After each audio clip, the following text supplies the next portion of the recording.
আসসালামু আলাইকুম বন্ধুরা, আশা করি আপনারা সকলেই ভালো আছেন আর আপনারা শুনছেন ইসলামিক গল্পের আসর। আজকের এই ভিডিওতে থাকছে হজরত মুসা আলাইহিস সালামের ওপর জিনার অপবাদ দিতে গিয়ে কারুনের শেষ পরিণতি। আশা করি ঘটনাটি আপনাদের ভালো লাগবে ইনশাআল্লাহ।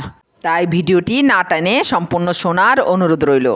কারুন ছিল হজরত মুসা আলাইহিস সালামের চাচাতো ভাই। সে দেখতে শুনতে খুবই সুন্দর ছিল। সকলেই তাকে বেশ পছন্দ করত। মহান আল্লাহ তাআলা তাকে অনেক ধন সম্পদ দান করেছিলেন।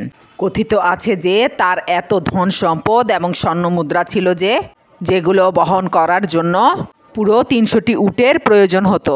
সে অধিক জ্ঞানের অধিকারী ছিল। তখনকার সময়ে যে তাওরাত কিতাব ছিল, সে তাওরাত কিতাবের ওপর একজন বিশিষ্ট আলেম ছিল এবং কারুন তাওরাত কিতাব খুব সুন্দর এবং মধুর স্বরে পড়তে পারত। কারুন হজরত মুসা আলাইহিস সালামের সকল কথা শুনত এবং মহান আল্লাহ তাআলা কারুনের কর্মকাণ্ডে সন্তুষ্ট হয়ে তাকে অঢেল সম্পদের মালিক করে দেন।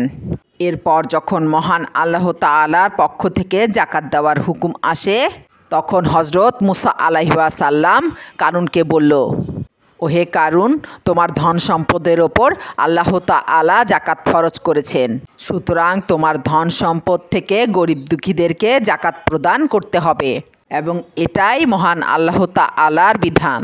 এবং কারুন হজরত মুসা আলাইহিস সালামের কথায় রাজি হয় এবং বলে যে, আমি অবশ্যই যাকাত দিতে রাজি আছি, কিন্তু মূলত সে কথার খিলাফ করে।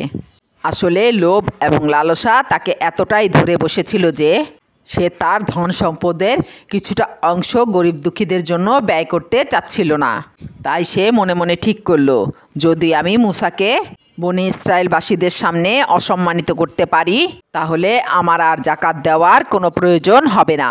তাই সে একটি পরিকল্পনা করলো। সে একদিন বনি ইসরায়েলের লোকেদের ডেকে পাঠালো এবং বলল যে, হে রে বনি ইসরায়েলগণ, মুসা আলাইহিস সালাম যাকাত দেওয়ার নাম করে আমাদের ধন সম্পদ কেড়ে নেবে। এরপর সে বনি ইসরায়েলের কয়েকজন লোকের সাথে পরামর্শ করল মুসা আলাইহিস সালামকে অসম্মানিত করার জন্য। সে তাদেরকে বলল, শোনো, আমরা যদি মুসাকে অসম্মানিত করতে চাই, তাহলে একটি নারী ঘটনা নিয়ে তাকে অপবাদ দিতে হবে। তাই কারুন বুদ্ধি করে বনি ইসরায়েলের একজন নারীকে কিছু অর্থ দেয় এবং বলে যে, তুমি গিয়ে মুসার ওপর মিথ্যা অপবাদ দিবে এবং বনি ইসরায়েলবাসীদের সামনে গিয়ে বলবে, মুসা তোমার সম্মানহানি করার চেষ্টা করেছে। এরপর কারুন একদিন হজরত মুসা আলাইহিস সালামের কাছে যায় এবং গিয়ে বলে, হে নবী, বনি ইসরায়েলদের মধ্যে কেউ যদি জিনার কাজ করে থাকে, তাহলে তার শাস্তি কী? তখন হজরত মুসা আলাইহিস সালাম বললেন, তাহলে তার শাস্তি হবে মৃত্যুদণ্ড। এমনকি তোমার স্ত্রীও যদি এই কাজ করে থাকে, তাহলে তারও শাস্তি একই হবে। তখন কারুন বলে, তাহলে হে নবী, আপনি যদি নিজে জিনার কাজে লিপ্ত হন, তাহলে তার শাস্তি কী হবে? তখন হজরত মুসা আলাইহিস সালাম বললেন, আমার শাস্তিও একই হবে। তখন কারুন পরিকল্পনা মোতাবেক সেই মেয়েটিকে সামনে আনে এবং এনে বলে, হে নবী, আপনি তো এ মেয়েটার সাথে জিনার কাজে লিপ্ত হওয়ার জন্য চেষ্টা করেছেন, এবার আপনাকেও মৃত্যুদণ্ড দেওয়া হবে। তখন হজরত মুসা আলাইহিস সালাম সেই মেয়েটির কাছে যায়, গিয়ে বলে, তুমি সত্য কথা বলো, আল্লাহর কসম, তুমি সত্য কথা বলো।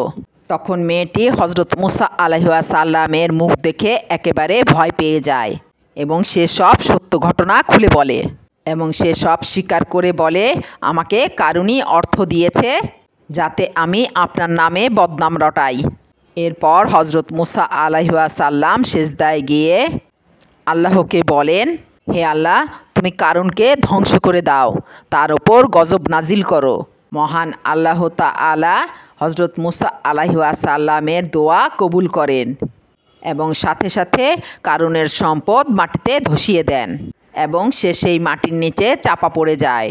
এভাবে মহান আল্লাহ তাআলা কারুনকে ধ্বংস করেছিলেন। তো বন্ধুরা, কেমন লাগলো আমাদের এই ঘটনাটি তা কমেন্ট করে অবশ্যই জানাবেন আর লাইক, শেয়ার এবং সাবস্ক্রাইব করে পাশে থাকবেন। ভালো থাকবেন, সুস্থ থাকবেন, ইসলামিক গল্পের চ্যানেলের আসরের সাথেই থাকবেন। আসসালামু আলাইকুম।